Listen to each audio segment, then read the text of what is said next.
7장이지요. 그리고 8절에서부터 마지막 16절까지 기록된 말씀인데, 원래 이 아말렉은 구약 성경에 등장하는 고대 민족이자 족장 이름으로 주로 이스라엘 민족을 끊임없이 괴롭힌, 말하자면은 숙적이었어요. 아말렉의 원래 이름은 히브리 말로 골짜기에 사는 자 혹은 또 호전적인 자, 이런 것을 의미하고 있어요. 이스라엘 조상인 야곱의 형 에서의 손자이자, 물론 이제 야곱과 에서는 형제지간, 아니 쌍둥이입니다. 그래서 에서가 먼저 나오고 그 다음에 이제 야곱이 따라서 나왔는데, 쌍둥이로서 에서는 형이었습니다. 그래서 이 아말렉은 에서의 손자이자 엘리바스의 아들이었는데, 그의 후손들이 이룬 유목 부족 국가로서 바로 그것이 아말렉 족속의 조상이 되었습니다. 출애굽 직후 오늘 본문에 있듯이 이스라엘 백성이 광야에서 지쳐 있을 때 대열의 가장 뒤쪽에서 약한 자들을 비겁하게 기습 공격했던 민족이 바로 아말렉 민족입니다. 이 사건으로 인해서 하나님께서는 아말렉을 천하에서 기억도 남지 않게 진멸하리라, 그렇게 명령했습니다. 자, 오늘 본문 아말렉과 싸우라. 구약 성경 출애굽기 오늘 17장 8절에서부터 등장하는 이 말씀으로 이스라엘의 광야에서 대적 아말렉을 맞아 치른 영적 전쟁을 의미합니다. 이 사건이 주는 핵심의 의미는 다음과 같습니다. 여호수아가 이끄는 군대가 전쟁터에서 싸우는 동안 모세는 아론과 훌의 부축을 받으면서 산 꼭대기에 올라가서 하나님의 지팡이를 들고 기도했습니다.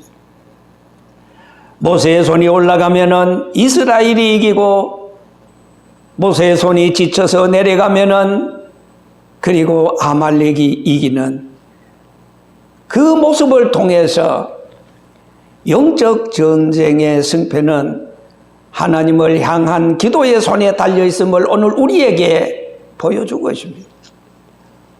전쟁에서 승리한 모세는 그곳에 제단을 쌓지 않았습니까? 여호와는 나의 깃발이라, 다른 말로 여호와 니시,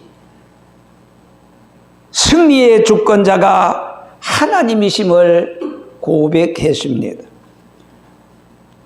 그래서 하나님은 아말렉과 대대로 싸우시겠다 선언하지 않았습니까?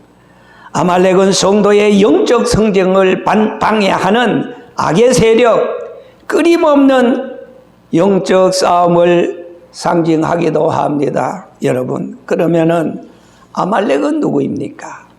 앞서서 말씀드린 대로 에서의 후손이지 않습니까? 팥죽 한 그릇의 장자의 명분을 팔아버린, 육을 위해서만 사는 멸망할 짐승 같다고 하지 않았습니까? 구약 성경에 나오는 유목 생활을 하던 고대 민족으로서 현 이스라엘 남쪽 지방에 살고 있었습니다. 역사적으로 아브라함이 사라를 통해서 백세에 낳은 형은 에서이고 동생은 바로 쌍둥이 야곱인데, 모세가 이끄는 이스라엘 민족이 가나안에 들어갈 때 아주 이를 방해했어요. 적대 관계가 되었어요. 르비딤 전투에서 패했다고 후에 가나안으로 쳐들어오는 이스라엘 그 군대를 가나안인들과 함께 연합해서 무찔렀던 자들입니다.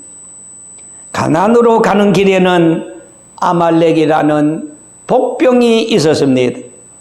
이스라엘 백성들이 여호와의 명령대로 신광야를 떠나 그는 노종대로 행하여 르비딤의 장막을 쳤는데요, 백성들이 마실 물이 없는지라 모세가 백성들과 다투었습니다. 그때 모세는 백성을 향하여 어찌하여 나와 다투느냐? 어찌하여 여호와를 시험하느냐? 백성들은 모세를 향하여 이제 우리가 물이 없어서 죽게 되었다. 지금 우리와 우리 자녀들이 그리고 가축들이 물을 먹어서 여기에서 죽는 꼴을 봐야 되느냐? 이것이 멀고도 먼 여정 가나안으로 올라가는 길에 첫 번째 당하는 위기였습니다. 그때 출애굽기 17장 4절에 보면은요, 모세의 비상수단을 모세는 발동합니다. 모세는 기도의 비상수단을 발동합니다. 여호와께 부르짖어 이렇게 기도합니다. 내가 이 백성에게 어떻게 하리까 여호와여? 그들이 조금 있으면 내게 이제 돌을 던지겠나이다. 그때였어요. 5절 말씀에 여호와 하나님이 응답합니다. 너는 백성 앞을 지나서 이스라엘 장로들을 데리고 나일강을 치던 네 지팡이를 손에 잡고 가라. 내가 호렙산에 있는 그 반석 위 거기서 내 앞에 서리니 너는 그 반석을 치라. 그것에서 물이 나오리니 백성이 다 마시리라.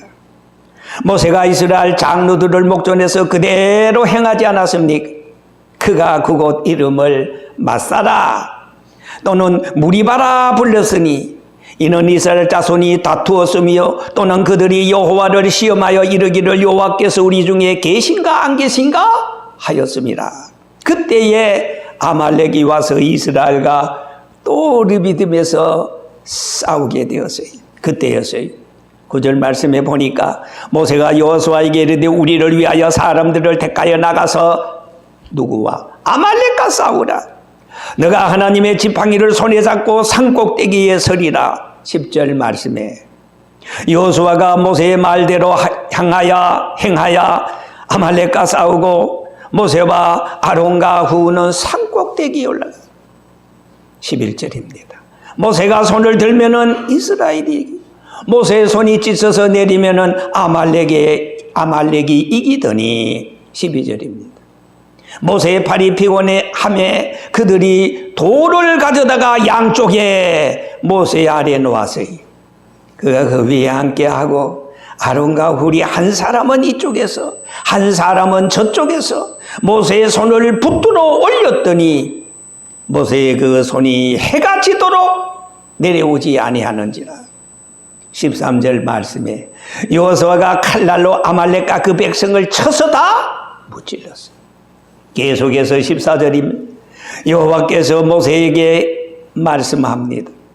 이것을 책에 기록하여 기념하게 하고 여호수아의 귀에 외워 들리라. 내가 아말렉을 없이 하여 천하에서 기억도 못하게 하리라.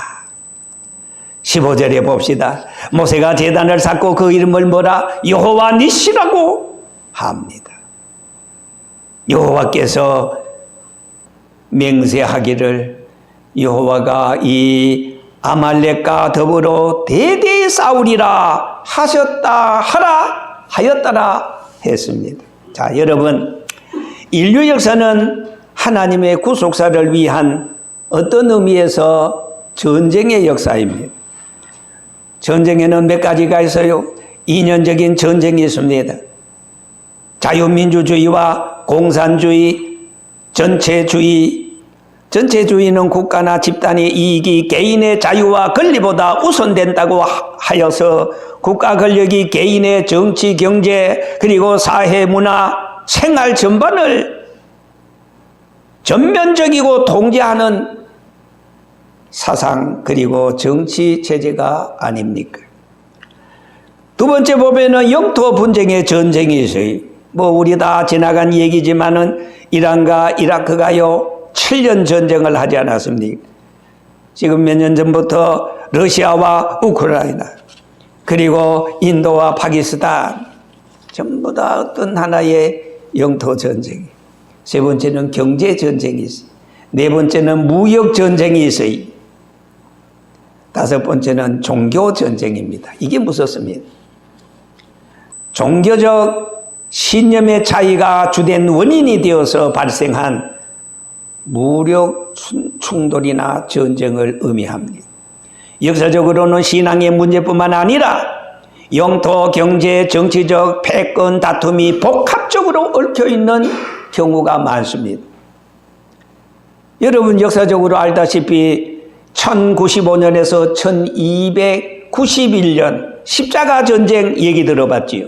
기독교와 이슬람교, 중세 유럽의 캐톨릭이 성지 예루살렘을 탈환하기 위해서 중동의 이슬람 제국을 상대로 약 200년간 9차례나 걸쳐서 벌인 아주 대규모 원쟁이었습니다. 종교적 열망이 명분이었지만 실제로는 동서방 교회의 통합, 영주들의 영토 확장, 상인들의 경제적 이권 등이 복합적으로 작용했습니다.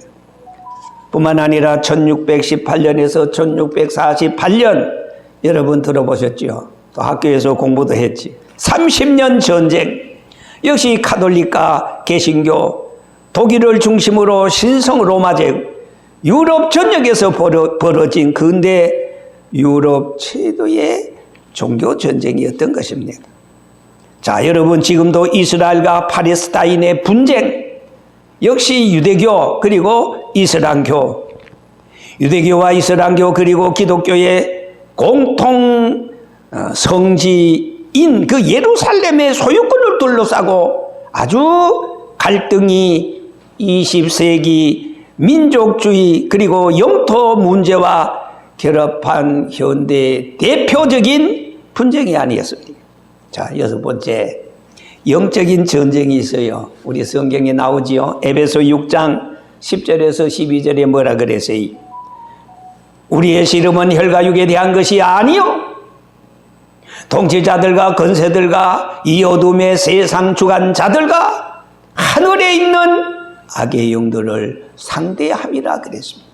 여러분, 마귀를 대적하는 것은 인간의 수단과 방법으로 할 수가 없어요. 베드로전서 5장 8절에서 9절까지 보니까 그런 거로 근신하라. 깨어라, 너희 대적마귀가 우는 사자같이 두루다니며 삼킬 자를 찾나니. 너희는 믿음을 굳게 하여 저를 대적하라. 이는 세상에 있는 너희 형제들도 동일한 고난을 당하는 줄 알미니라 그랬어요. 여러분, 오늘 우리 주변에는 아말렉이 도사리고 있습니다. 아말렉을 물리치고 여호와 니시를 찬양하며 하나님이 우리 대신 싸워주셔서 기적같은 승리를 안겨준 역사적 사실을 우리는 기억하고 있습니다. 역대하 14장 11절 이하에 있는 말씀을 보면은 아사왕은 구스, 지금의 에티오피아를 말합니다. 100만 대군이 유다를 침략하기 위해서 항우를 벌이고 있었어요. 그때 아사왕은 전적으로 하나님 앞에 엎드려져서 기도했습니다. 여호와여, 힘이 강한 자와 약한 자 사이에는 주밖에 도와줄 리가 없사오니 우리 하나님 여호와여, 우리를 도우소서. 우리가 주를 의지하며 주의 이름을 의탁하옵고 이 많은 무리를 치러 왔나이다. 아사가 이끄는 군인은 30만 밖에 안 돼요. 30만 대 구수 100만, 게임이 끝났지 않습니까? 그래서 아사 왕은 하나님 앞에 철저히 두 손을 높이 들고 무릎을 꿇고 우리를 도우소서.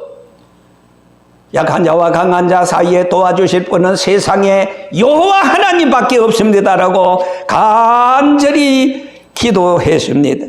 절대로 저들이 이기지 못하게 하옵소서. 그랬더니 12절 말씀에 여호와께서 구수 사람들을 아사와 유다 사람들 보는 앞에서 막 여호와가 치시니 구수 사람들이 풍지박산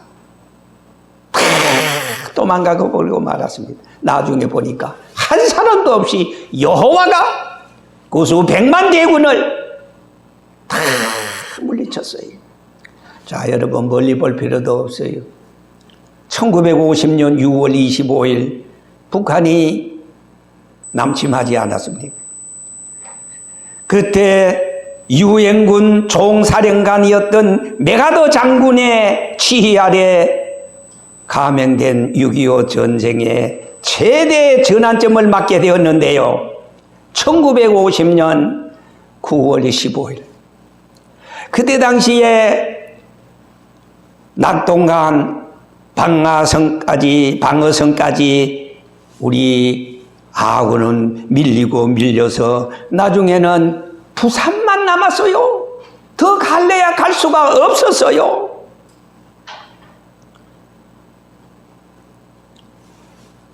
위기에 위기를 더했습니다. 그런데 여러분 아시다시피 하나님께서는 우리 대한민국을 위해서 누구를? 메가더 총사령관을 보내주어가지고 9월 28일 9.28 수복, 여러분 잘 아시죠? 그때 인천은요 간만에 차가 10m에서 한 12m까지 됩니다. 이 도저히 불가능해. 그때 저 밑에 필리핀에서부터 무서운 태풍이 지금 북상하고 있었어요. 그 광경을 보고 모두들 사령관님, 이거 안 됩니다. 성공할 수 있는 확률은 5,000분의 1밖에 안 됩니다. 우리가 자제해야 됩니다. 그때 메가더 장군은 선실에 들어가서 무릎을 꿇고 기도했어요. 강한 자와 약한 자 사이에 도와주시는 만군의 여호와여, 이 대한민국을 어찌하시렵니까? 부산만 남았습니다. 하나님 앞에 기도했더니 하나님께서 메가더 장군 마음속에 깊은 강한 음성을 들려줬어요. 그래, 내가 도우리라. 내가 너와 함께하리라. 그래서 여러분 9.28 인천 상륙 작전을 통해서 서울로 해서 저 다부동 전투 저 밑으로 다 그냥 싹쓸이 중간에 혀를 잘라버리고, 그래서 여러분 아시다시피 나중에 압록강까지 진격하지 않았습니까? 여러분 잊으랴 어찌 우리 그날을 잊을래야 잊을 수 없습니다. 여러분, 질 수밖에 없는 전쟁이었으나 누가? 여호와가 우리 대한민국의 장래를 위해서, 마지막 시대 우리 대한민국을 사용하기 위해서 기적을 베풀어 줬어요. 얼마나 정말 놀라운 역사입니까? 기도보다 강한 힘은 없습니다. 열왕기하 6장에 보면은 아람왕은 엘리사를 제거하기 위해서 밤중에 많은 군사를 보내 엘리사가 사는 성읍을 완전히 포위했어요. 엘리사의 사한이 아침에 일어나 상황 보고를 받고 깜짝 놀라면서 탄식했어요. 그때 담담하게 말합니다. 열왕기하 6장 14절에 보니까 두려워하지 말라. 우리와 함께한 자가 아람 군대와 함께한 자보다 많으니라 하고 기도하여 이렇게 말했습니다. 여호와여, 원하건대 그의 눈을 열어서 보게 하옵소서 하니 여호와께서 그 청년의 눈을 여심해 그가 보니, 여러분, 불말과 불병거가 산에 가득하여 엘리사를 호위하고 둘러 있었지 않습니까? 여러분, 기도는 만능의 열쇠인 줄 믿습니다. 기도는 약하고 무능한 인간이 강하고 유능한 하나님으로 일하게 하는 수단이 아닙니까? 기도는 실패를 성공으로 비상하는 무기입니다. 아말렉을 때려 부수고 초전박살내고 물리칠 비밀 무기는 역시 기도입니다. 이 기도의 무기를 녹슬게 해서는 안 됩니다. 항상 기뻐하라, 쉬지 말고 기도하라, 범사에 감사하라. 이는 그리스도 예수 안에서 너를 향하신 하나님의 뜻이라고 하였습니다. 여러분, 세계 제2차 대전 말기에 프랑스 어느 해안에서 영국군 33만 5천 명이 독일군에 의해서 완전히 포위를 당했습니다. 독일군들은 포위한 영국군들을 진멸시키기 위해서 육해 공군을 총동원하는 그런 작전을 세워놨습니다. 이제 영국군들은 위기에 처하고 있었어요. 그 당시 영국의 정치, 경제, 사회 모든 분야에 있어서 아주 절망적인 상태였어요. 그 당시 수상이었던 누구? 처칠이 의원들로부터 한마디씩 몰매를 맞아서요, 도대체 나라가 이 지경이 되도록 당신은 무엇을 했느냐고 비난을 쏟아부었어요. 그런데 정작 당사자인 처칠경은 듣는지 마는지 눈을 감고서 태평스러운 모습을 보이고 있었어요. 좀 미쳤는가 봐. 극기야 하간한 국회의장이 처칠을 보고서 한마디 했어요. 아니, 모두가 나라를 위해서 각성을 하고 있는데 당신은 지금 수상이 되어서 졸고만 있는 것이 무슨 연고요? 그러자 처칠은 조용히 눈을 뜨더니 이렇게 대답했습니다. 나는요 지금 졸고 있지 않소. 나는 지금 전능하신 우리 하나님, 우리나라의 주권자 되시는 하나님께서 이 전선에서 목숨을 건 우리나라 군인들을 살려달라고 기도하고 있어. 그 한마디에 의원들은 숙연해졌습니다. 모두가 기도하기 시작합니다. 처칠은 국민들에게 기도의 호소문을 보냈습니다. 전 국민이 하나가 되어서 나라와 국방을 그리고 군인들을 위해서 기도하기 시작했어요. 그러자 놀라운 기적이 일어났습니다. 포위된 영국군이 있는 그곳에 갑자기 엄청난 폭우가 쏟아지기 시작했어요. 그 결과 독일군이 자랑하던 전차들이 진흙탕에서 빠져서 오도 가도 못하고 무용지물처럼 되고 말았어요. 폭우와 짙은 안개 때문에 독일군의 전폭기들은 뜰래야 뜰 수가 없었어요. 그 틈을 이용해서 포위된 영국군들은 모두가 안전하게 그 자리를 빠져나올 수 있게 되었어요. 그 역사가들은 이렇게 기록하고 있습니다. 위기에 처한 영국을 구한 것은 바로 처칠 수상의 탁월한 지도력과 뭐 때문에? 기도 때문이었다고 역사가들은 그렇게 기록하고 있습니다. 그렇습니다. 개인과 가정과 사회와 국가에 아말렉이 진을 치고 있지 않습니까? 설치고 있지 않습니까? 질병, 가난, 실패의 아말렉을 여러분 두려워하지 마세요. 빌립보 4장 16절에 말합니다. 아무것도 염려하지 말고 너희 구할 것을 감사함으로 하나님께 아뢰라. 그리하면 지각에 뛰어난 평강의 하나님이 그리스도 예수 안에서 우리의 생각과 마음을 지킨다고 하지 않았습니까? 시편서 50편 15절에 이렇게 말합니다. 환난 날에 나를 부르라. 내가 너를 도우리라. 할렐루야. 여호와 하나님께서 우리 대한민국에 아말렉이 둥지를 트고 있습니다.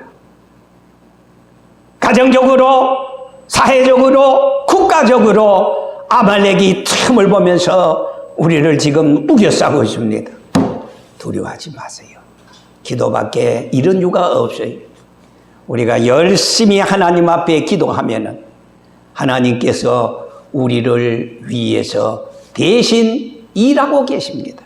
이런 여호와 하나님이 여러분들 개인적으로, 가정적으로, 사회적으로, 국가적으로 오늘 또 일하시기를 주의 이름으로